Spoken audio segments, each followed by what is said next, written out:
Hi guys, welcome to my next video. Today I want to talk about how to know when you progressed in your personal development journey, how you know you're making progress, how you know you are actually embodying all the things that you've been learning, you've been studying, all the hard work you've been doing on yourself, how you know that you actually made progress and you are out in the world responding different, attracting different things. So how do you really know? I want to give you 3 indicators that will tell you that you have made a progress in developing yourself, in growing yourself, in becoming a better person, in loving yourself more, in choosing yourself more. That's how you know. Let's go.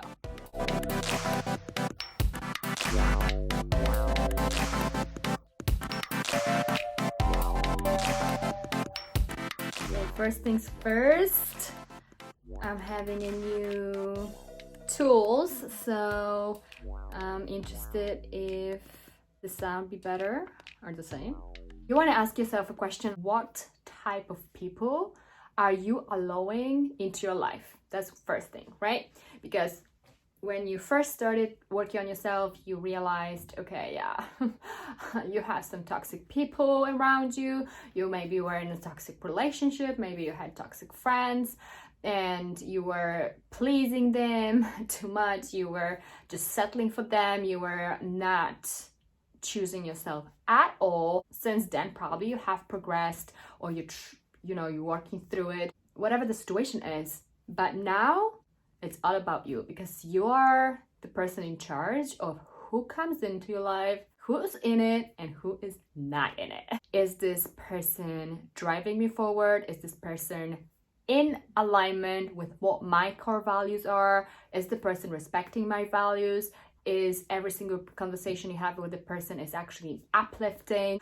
What's the energy like? What's the exchange of energy like? Is it equal? Is it not equal? Well, how do you feel after meeting those people? You feel motivated, you feel good. You want to really think about that. And maybe you are in a place like, fuck yeah, no, like my circle is sorted, like I'm so good. So that's really good. That's a really good sign. Second indicator is, how do you respond to certain situations? How do you respond to the situations that in the past might have really triggered you, but this time you responding it differently? And it's all about how you respond to those situations. This is your knowledge. Those are the data points you want to collect. You're on the right path if you are aware of what your triggers are and why, and how you react to it, and why you're so angry, and where is it coming from.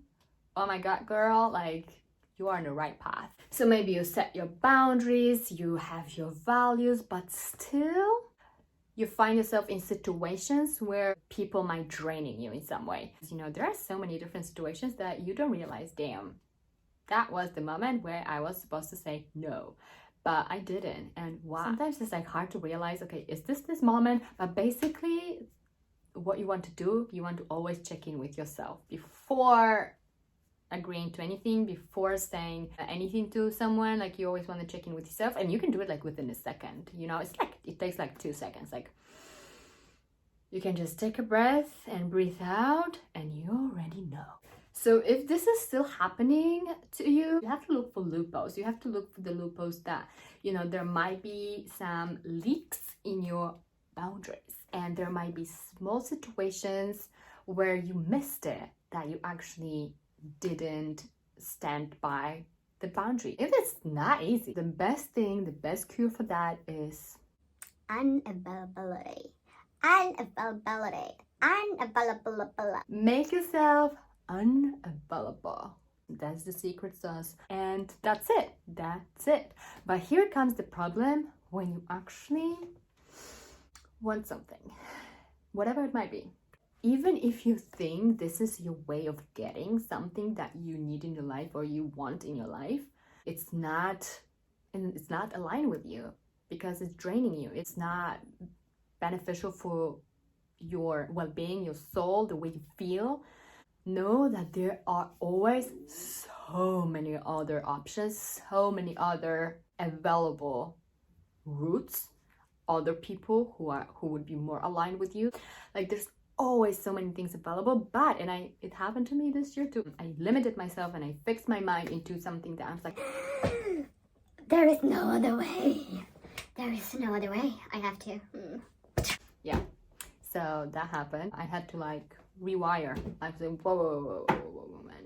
No, I'm just gonna live my path, my own path. I'm gonna follow my path. Like as I decided, no other shit that doesn't feel good. What feels good? This is your guidance. This is your intuition. This is where your true path is. It feels good. I am not settling for anything in order to get something. Life will always test you, and you will always get people that are there to test you, that are there to show you what's the dirt left in you that you're still holding on to. When you meet someone and there are some things that upset you, there might be some things that you constantly getting angry about. Think about those things and imagine if you do those things. Is there any situation that you did those things or you do those things and you don't like that about yourself? This is the source of what you don't like about yourself. There's something in us sometimes that is so triggered when we see other people being an opposite of it. So having like no problem with certain things, and we know that we have a problem with that, and it's just like immediate judgment, and it's a reflection of us. It's a reflection of you. You criticize somebody for something, it's because you cannot do that. You can, but something's holding you. It's just like the best learning lesson ever. Okay, one last thing is, if you are a very empathetic person, this might be also, this is an incredible quality, by the way. It's an incredible quality. It's just so beautiful that we can feel others' emotions, and we can feel how they really feel, and it's so affecting us. This is so beautiful. But you might have a tendency of giving too much of yourself. When you catch yourself that you're settling in certain areas, the reason why you have done it in the first place might have come from, it didn't have to, but it might have come from, if you are an empathetic person, if you are an empath, it might have come from the place of an empathy, because you might have felt that this is what you should do, and that's never the case. You should never feel that you should do something if that contradicts your own self. In order to take care of someone else, you gotta take care of yourself first. Always. You can be empathetic and be a bad ass bitch. You can be both. There is no one or another. No, you can be both. You can be an empath and be a freaking hard ass. I hope you enjoyed today's talk, and let me know your thoughts. Let me know what is the most difficult for you right now in your single life queendom, and see you next time.